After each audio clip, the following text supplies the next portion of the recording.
signed up with Vistaprint. Yeah. Oh, shit, we're recording already. To do social media ads, like Facebook ads and Instagram ads and shit. Oh, I really? get 1 month free, so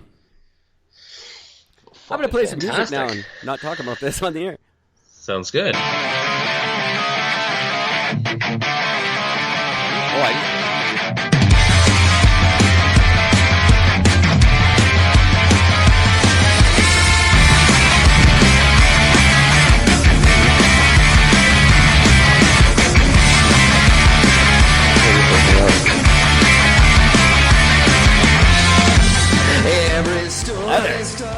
Happy Wednesday. It is February 26th. February 26th, and I'm Eric, talking at you once again from Kelowna, British Columbia, Canada, where last night I saw Gweneth Paltrow on Jimmy Kimmel. And I just couldn't help thinking, hey, look, it's that girl who always says how much she adores Harvey Weinstein, talking to the guy who films little girls jumping on a trampoline. I fucking hate that bitch. What a neat interview that was to watch. Talk about her in a minute. Hey, Gord, how you doing, buddy? Loving my new shirt.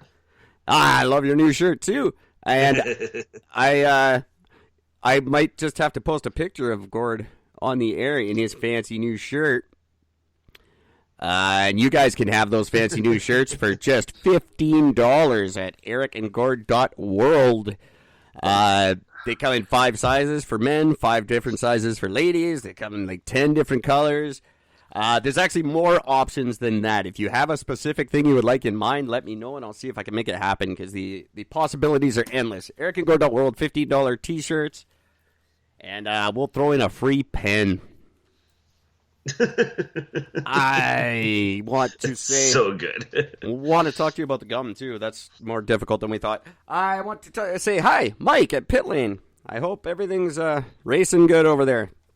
Everybody, when you're not listening to us, listen to Mike and his crew at Pit Lane Parlay on Apple Podcasts.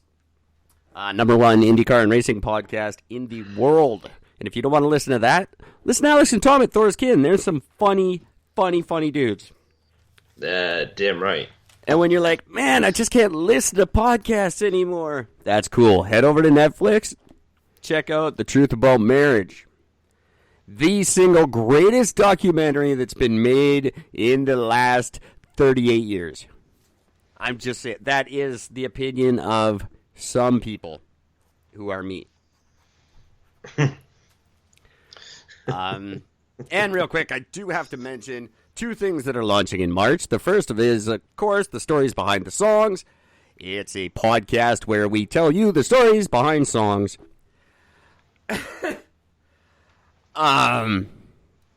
And something that's kind of cool. Anyway, stories behind the songs launches March 2nd. It's very cool. You've heard me talk about it very, very much. A lot of work has gone into it. I'm not even close to having my first episode done that was supposed to be done on the 10th of February. Should be a complete shit show. But another thing that's launching in March that's very cool is the Eric and Gord fans only page.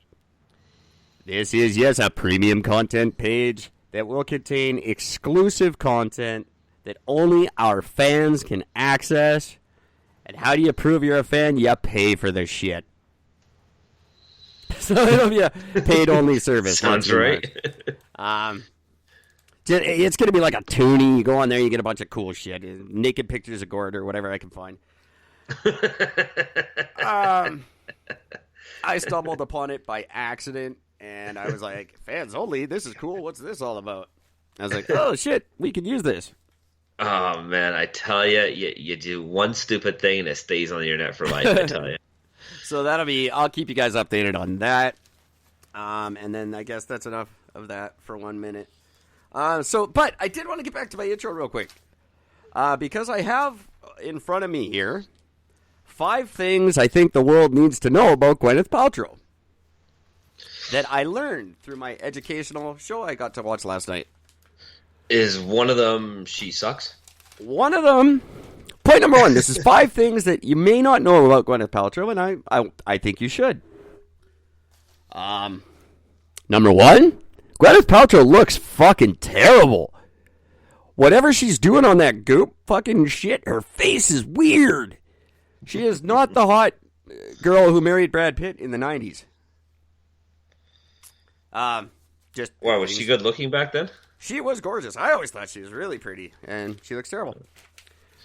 Number two, another thing you may not know about Gweneth Paltrow, she is boring as fuck. Like, she has no sense of humor. She's just very weird, but I'll get to that because that ties into point number 4. But point number 3, Gweneth Paltrow hates her family. Does she? She was sitting there talking about her kids, and she's like, yeah, you know, they have to go through a lot because I'm so famous. And then she just stops. She's like, well, I guess both of her parents are kind of famous. Like, just totally fucking shoots down her husband. Not in so many words, but you can just tell. She's just like, yeah, he sucks, and his band sucks, and I'm the famous one. And she just got really, Dude, hate that fucking scab. And I'm like, uh-oh. The fourth thing you may not know about Gweneth Paltrow, and I didn't really know this, but I have it on fairly good authority. She's an evil robot from outer space. I've heard that. She was talking about. I can verify that. She was talking about a group she auditioned for in the 90s, like a Spice Girls type thing, and she just didn't. It didn't make any sense, anything she was saying. Like, she just didn't understand how humans work. And then she was talking about how they did a Billy Joel song a cappella, but she, like, doesn't know who Billy Joel is. And I'm like, who the fuck is our age that doesn't know who Billy Joel is? It's just none of her facts were straight. Like, she didn't understand Earth. You could tell. And, she's a scab on society. And Goop is frightening. Isn't Goop what comes out of her vagina? I don't know. Buy a candle. I'd rather not. And the fifth thing that you need to know about Gweneth Paltrow that you probably don't. I only wrote down 4. So number 5 is fuck Gweneth Paltrow. She's my new Apple. Oh wait, that's her kid too. I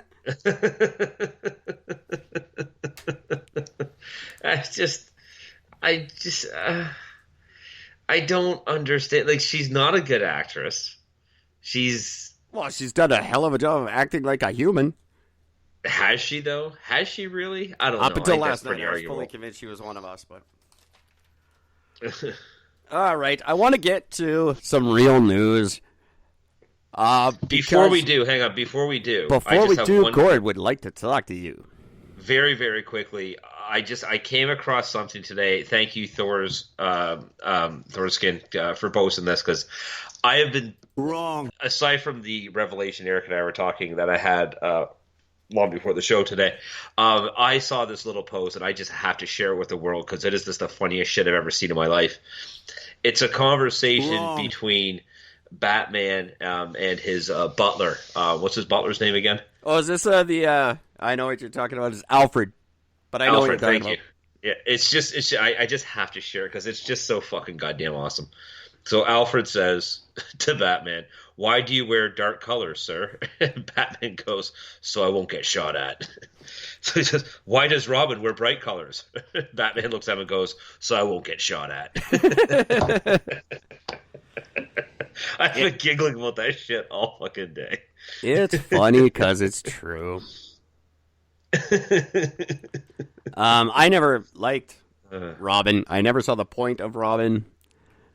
I don't know too many other superhero sidekicks. I just know if he's the gold standard, then they're pretty fucking lame. Yeah, there's no denying. It's Robin was just the worst. He had nothing. Please literally. share this podcast with family and friends. That's for Gweneth Paltrow. Yeah, that's awesome. Those Thorskin kids, they're good stuff. I can't wait to talk to them again. Yeah, I just can't get over it. I don't know about this Robert Pattinson debacle. I think people are a little Batman fatigued. I don't think I'm the only one.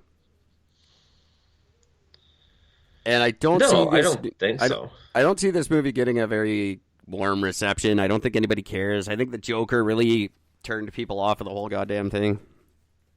Well, yeah. Batman, and for what it is, Batman has just done horribly for itself for almost he had what, 3 good Batman movies when it comes down to it. I only like the one Christopher Nolan movie, The Dark Knight. I quite enjoyed the 2 Tim Burton movies. So that makes 3. Wait, the Tim Burton ones, as in the ones with the Jack Nicholson and the second the Danny DeVito. The Joker and the Penguin. I see. I don't remember the second one much. I don't think I was all that impressed. I mean, the first one was fantastic. There's no getting around it. I love the scenery. I love that he made Gotham really dark and gross, which is supposed to be. And I like the... See, this is where people disagree with me. I went into it thinking it's a comic book. It should look like a comic book. And so did Tim Burton, and that's what he did. He put a comic book on the screen. Yes. Joel Schumacher took it way too far, and with the third one with Arnold Schwarzenegger and all that crap. Oh, that was so bad. He made it into a cartoon, which it didn't need to be. But Tim Burton made it look like a comic book. I thought it was really great. Yeah. And I enjoyed both those movies. I still enjoy Jack Nicholson's Joker. It was great. He did a great job. I didn't like the Christopher Nolan movies. I didn't like any of them. That's a lie. I liked The Dark Knight quite a bit. The rest of them, I didn't care for. I didn't mind them. I have to admit, I didn't mind them. I don't mind Batman Begins. I can't think of what the second one was called. Whatever. I don't know. Which one was The Dark Knight? Technically the third one. Okay. Well, whatever the second one. The second one is that the one with Bane? Yeah, that I just right. All the advances in technology, and you have to make it sound like a McDonald's takeout speaker. Fucking hilarious. I didn't give a crap about it. The whole story, I was like, oh god. And then I knew I'm bad for this kind of shit, and I know it sounds pretentious of me to say, but I knew the story. I knew who the chick was immediately. And then she stabs him at the end. You find out she's the one who escaped from the freaky thing. Yeah. I knew right away. I'm bad in movies for that. I've got this weird thing. I saw The Sixth Sense in like the first 5 minutes. I'm like, that dude's dead.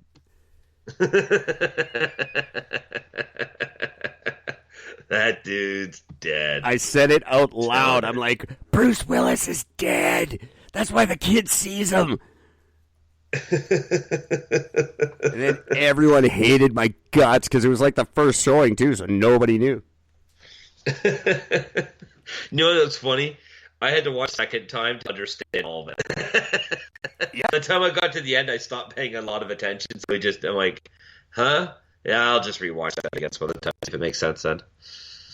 I'm good with movies like that. I don't know. It kind of ruins them. It doesn't ruin them for me. I'm not a spoiler. I watch a movie for the art of it. I'm not like you can tell me the ending of a movie and I don't care. I'm happy. I mean, whatever. I'll still watch it. But I've got a weird intuition for these things. That's so funny. Okay. Batman. Robert Pattinson. Sorry, buddy. You're going to suck. You are going to just eat a fat dick on that one. There's no getting around it. I would like to talk. I'm going to talk to Joe Rogan about the coronavirus pretty soon because everybody knows Joe Rogan is coming to Vancouver under the guise that he's playing at the 420 celebration. We all know why he's coming to Vancouver to ask me for a job or try to beat me up. No, I'm pretty sure he's going to ask you for a job. But he's claiming to be. I'd like to talk to him about this because he's got actually some moderately interesting opinions on it. But anyway, the aftermath of the coronavirus, which is really, really winding down, the one thing that coronavirus has absolutely proven beyond a shadow of a doubt is that the world is not prepared for a pandemic. And when a real one happens, officials from the World Health Organization have been quoted as saying, yeah, you guys are fucked.